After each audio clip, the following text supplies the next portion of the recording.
Ayos ka. Ginawa mo yun sa kanya. Naloko mo na yung bakla na yun. Alam mo, matiginig ka na talaga, Jasper, ha? Pero, para sa akin, okay lang din yung ginawa mo, eh. Yung mga bakla na yan, hindi naman talaga siniseryoso yan. Dapat lang yun sa kanya. Siyempre, pinakikinabangan ka niya, eh. Natural lang naman din na pakinabangan mo siya, di ba? Hoy, Jasper! Sino babaeng yan?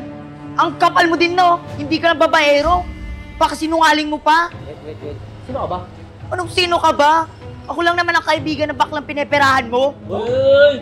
Huwag ka nga mambintang dito.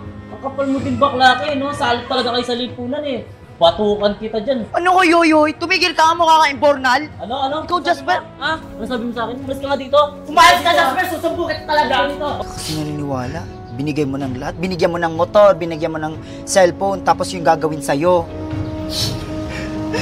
Nakita mo sa dalawang mata mo, may kasama ng babae.